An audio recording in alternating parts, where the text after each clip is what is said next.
สวัสดีจ้าพี่น้องจ้ามื้อนี้สาวหน้าเล่าน่ะบ่ได้เฮ็ดแนวกินเด้อพี่น้องเด้อ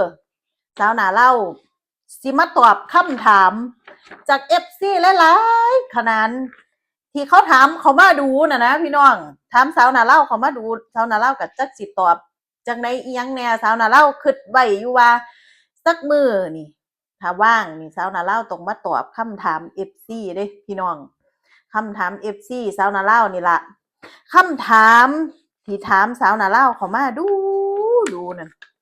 สาวหน้าลาวกันกรองออกมาแล้วอยู่ในนี้สาวหน้าลาวสิมาตอบคำถาม FC สิรวบรวมคำตอบไว้ในคลิปนี้ล่ะพี่น้องจ๋ามื้อนี้สาวหน้าลาวไปธุระมาไปส่งลูกชายไปสอบพี่น้องชายสาวหน้าลาวไปสอบอยู่ยโสสาวหน้าลาวบ่รอสาวหน้าลาวก็เลยกลับมาพอดีว่างสาวนาราบ่มีลูกค้าก็เลยสิมาตอบคำถาม FC ดีกว่าเอามาร่วมไว้ในคลิปนี้เด้อพี่น้องเด้อคำถามที่ FC ถามสาวนารามาหลายบ่ว่าแต่สิแม่นเพจแม่นใน YouTube ในเอ่อแอปต่อในโพรไฟล์หลักของสาวนารา รวบรวมมาไว้แล้วเด้อพี่น้องเด้อสาวนาราเป็นคนบ้านใดจังหวัดใดสาวนาราเป็นคนจังหวัดยโสธรพี่น้องจ๋าคนบ้านจิงเพ่งอำเภอประติ๋วจังหวัดยโสธรเด้อพี่น้องเด้อสาวนาราเป็นคนยโสธรเกิดยโสธรอีหลีอีหลอสาวนาราเคยเว้าหลายคลิปแล้วล่ะแต่ว่าสาวนาราสิเอามาร่วมไว้ในคลิปนี้ก็แล้วกันเด้อพี่น้องเป็นคนจังหวัดยโสธรอีสานบ้านนอกคักๆแน่ๆนี่ล่ะพี่น้องจ๋าคำถามต่อไปสาวนาลาวมีพี่น้องจักคนจ้าสาวนาลาวมีพี่น้อง3คนเด้อพี่น้อง3คน3คนเป็นผู้หญิงทั้งเบิดเลยสาวนาลาวเป็นผู้กลางคนที่3ก็เป็นน้องสาวสาวนาลาวเองแต่ว่าสาวนาลาวเป็นผู้กลางสาวนาลาวมีพี่สาวผู้หนึ่งพ่อแม่ก็ยังครบเบิดล่ะพี่น้องจ๋ายังครบเบิดแล้วก็พี่น้องชาวนาลาวก็ยังครบเบิดคือกันคำถามต่อไปชาวนาลาวเจ้ามีลูกมีผัวบ่เจ้าอายุได้จักปีอันนี้หลายเด้พี่น้องคำถามนี้หลายแต่ว่าชาวนาลาวบ่เคยตอบเด้เขาเจ้าคอมเมนต์ถามหลายเด้แต่ว่าชาวนาลาวบ่เคยตอบชาวนาลาวสิมาตอบเด้อมื้อนี้เด้อสาวนาลาวมีลูกอยู่ผู้หนึ่งเป็นผู้ชายพี่น้องอายุ18ปีเพิ่นสิเข้ามหาลัยนี่ล่ะเปิดเทอมหน้าเดือนมิถุนาเข้ามหาลัยเพิ่นเรียนมราชภัฏเด้อพี่น้องได้หม้องเรียนแล้วล่ะเป็นผู้ชายพี่น้องจ๋าสาวนาลาวมีผัวบ่สาวนาลาวเคยมีผัวพี่น้องพ่อของลูกเพิ่นล้มหายตายจากไปตั้ง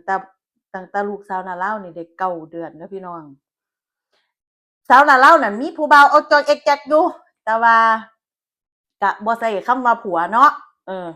อย่าว่าคำว่าผัวเถาะมันบ่ได้อยู่นำกันน่ะนะอย่าใช้คำว่าจั่งซั้นเถาะ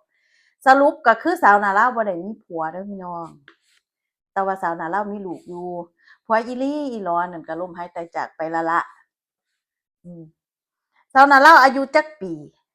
สาวนาลาวอายุ35ปีพี่น้องจ๋ากำลังเป็นวัยแบบดีดดองทำงานหาเงินนั่นล่ะส่งลูกสาวนาลาวก็มีลูกตั้งแต่อายุ18ปีพี่น้องคันสิเว้าได้ก็เป็นประมาณว่าสาวนักเรียนต่ำต้อแต่ว่าก็บ่ได้หยุดเรียนพี่น้องก็ยังเรียนไปคือเก่าถึงท้องก็เรียนคือเก่าก็จบนำหมู่คือกันนะเทิงเรียนเทิงเลี้ยงลูกนั่นล่ะเนาะก็บ่ว่าให้ผู้ใดดอกก็ทุกคนก็ย่อมพลาดพลั้งไปบ่ว่ากันกลับมาแก้ไขทำปัจจุบันให้ดีที่สุดเด้อพี่น้องผู้ใดที่เป็นกรณีคือสาวนาลาวเคยบ่ดีแล้วก็อย่าบ่ดีก็เฮ็ดให้มันดียิ่งขึ้นไปพัฒนาเจ้าของตอบคำถามแล้วเด้อพี่น้องเด้อสาวนาลาวบ่มีผัวเด้อพี่น้องมีแต่ลูก สาวหน้าลาวเจ้าเฮ็ดอาชีพอีหยังเห็นถ่ายแต่คลิปสาวหน้าลาวเคยเว้าไปแล้วว่าสาวหน้าลาวอาชีพหลักก็คือสาวหน้าลาวเปิดร้านเสริมสวยเนาะนั่งอยู่ในนี่ก็นั่งอยู่ร้านเสริมสวยหั่นล่ะพี่น้องเปิดร้านเสริมสวยมานี่สิเข้าปีที่14สาวหน้าลาวเปิดร้านมานี่อยู่บ้านนอกนี่ล่ะอยู่บ้านเชียงเพ่งตลอดอืม บ้านนี้การถ่ายคลิปถ่ายหยังที่พี่น้องเห็นชาวนาลาวลงคลิปลงหยังก็ถือว่ามันเป็นอาชีพเสริมเนาะพี่น้องเฮ็ดจั่งใดเฮาอยู่บ้านเออเฮ็ดจั่งใดเฮาเห็นเพิ่นเฮ็ดได้เพิ่นเฮ็ดได้เฮ็ดได้ทำได้เพิ่นได้เงินเพิ่นเป็นครีเอเตอร์เพิ่นได้เงินได้คำก็อยากเสาะแสวงหาคือเพิ่นพี่น้อง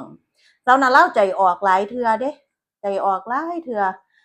ตอนแรกที่ชาวนาลาวคิดสิเฮ็ดอ่าเป็นครีเอเตอร์นี่ชาวนาลาวเฮ็ดผ่านโปรไฟล์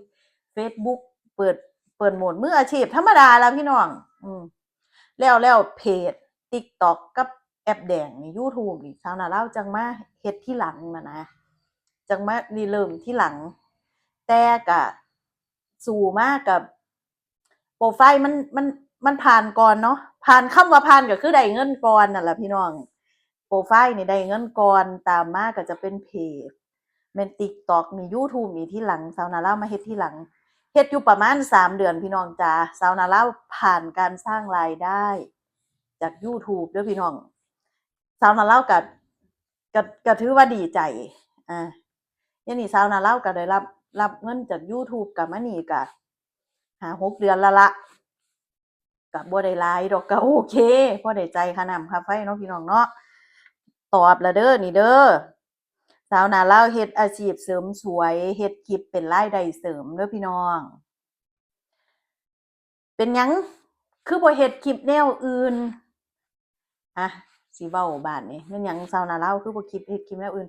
สาวนาลาวเฮ็ดคลิปสั้นคลิปยาวสาวนาลาวเฮ็ดแนวกิน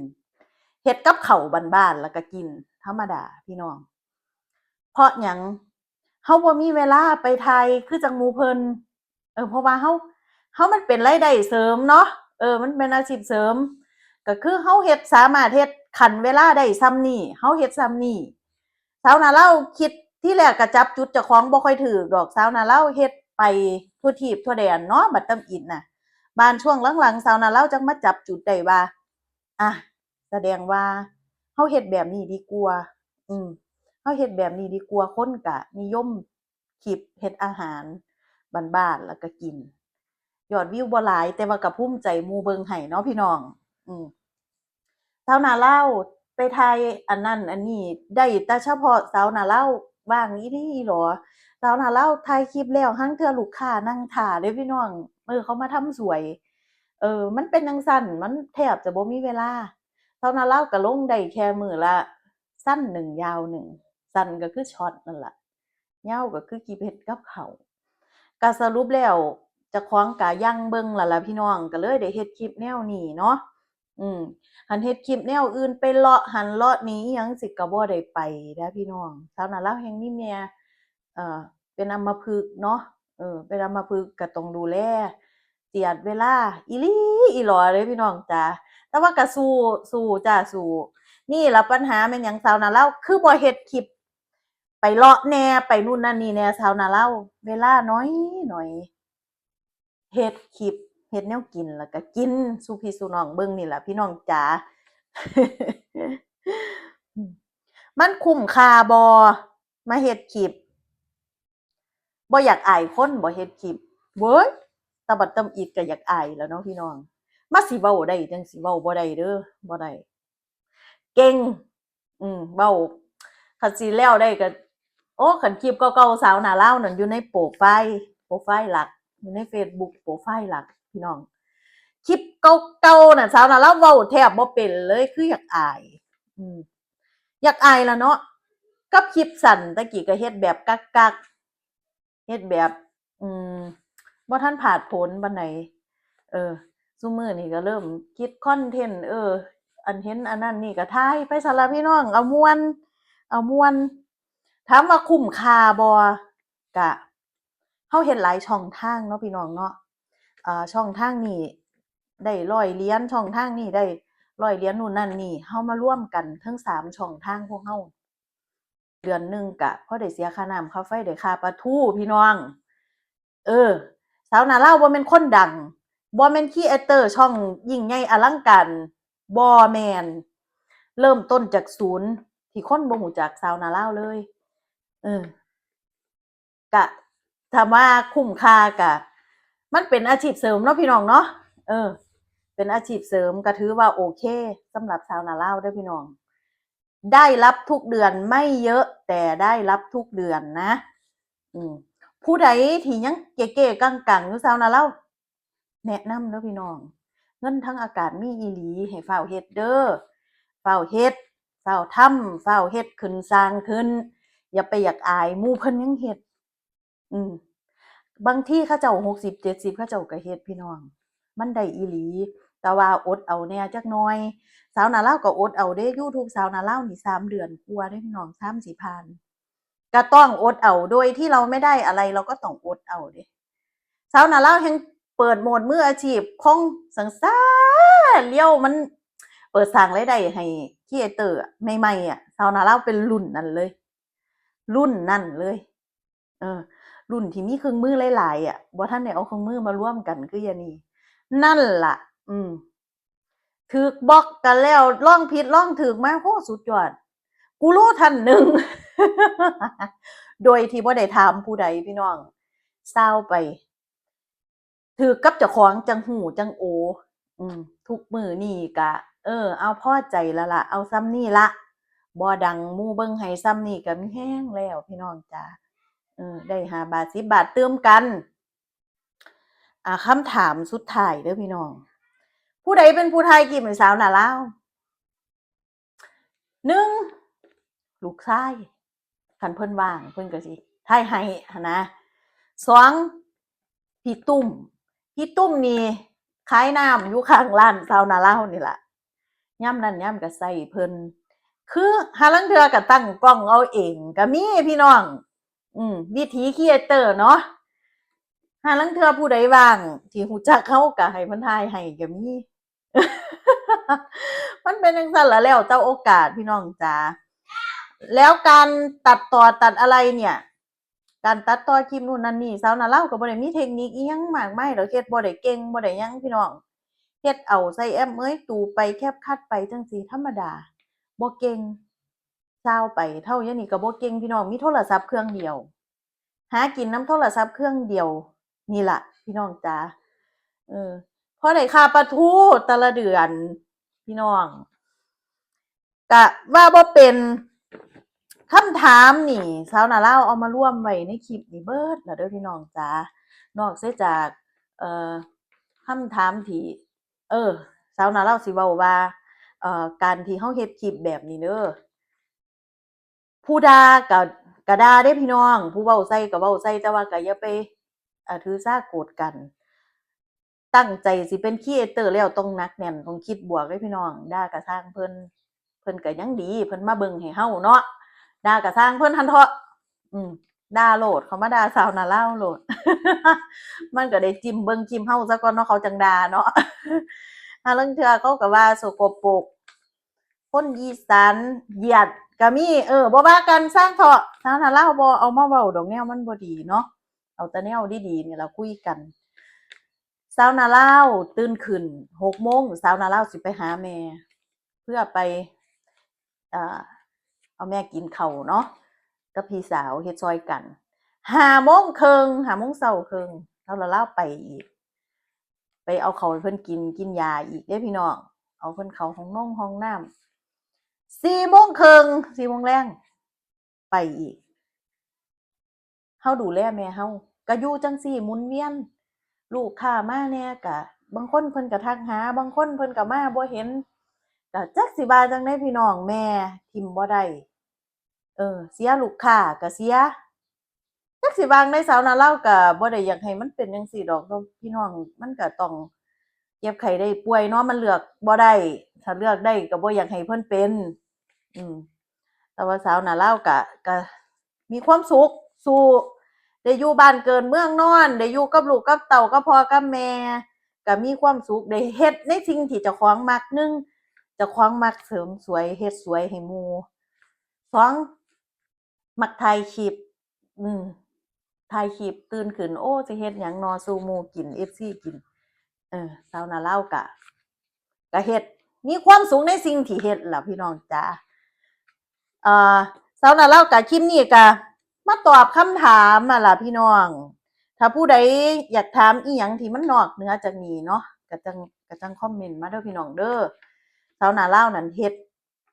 หลายๆช่องทางก็คือช่อง YouTube สาวนาลาวนี่ชื่อว่ายุ้ยนาลาวสาวคุมวัดช่องโปรไฟล์หลัก Facebook นะชื่อว่าเสริมสวยโอร์แกนิกบิวตี้เพจนี่ชื่อว่าเสริมสวยโอร์แกนิกแฟนเพจ TikTok นี่ชื่อว่าโอกาเนะภาษาอังกฤษพี่น้องกัดจังสิล่ะพี่น้อง3ช่องทาง4ช่องทางพอได้หาได้10เฮ็ดเลิศลั่นกันไปพอได้ค่าน้ำค่าไฟนั่นล่ะพี่น้องผู้ใดที่บ่ทันได้ลงมือก็เริ่มเด้อพี่น้องเด้อเริ่มปฏิบัติโลดได้บ่ได้เฮ็ดไว้ซะก่อนนี่ชาวนาลาวก็ว่าจั่งซั้นล่ะนี่จักหน่อยสาวนาลาวสิถ่ายคลิปสั้นประมาณบ่าย3ไทยอยู่น้ำทงน้ำหน้าไทยงองๆแงงๆมื้อละคลิปอันยาวอันหนึงอันสั้นอันหนึงเท่านั้นล่ะพี่น้องความสุขเล็กๆน้อยๆเอาคลิปนี้ก็มาตอบคำถามพี่น้องจ๋าเอาไว้ซะก่อนเนาะพี่น้องเนาะมันสิโดนโพดเนาะตอบคำถามก็ได้10กว่านาทีตอบคักตอบแน่แล้วล่ะเด้อพี่น้องเด้อเดี๋ยวคลิปหน้ามื้ออื่นจังเว้ากันเด้อพี่น้องสาวลาวสิเฮ็ดแนวกินล่ะมื้ออื่นหั่นจังพ้อกันจ้า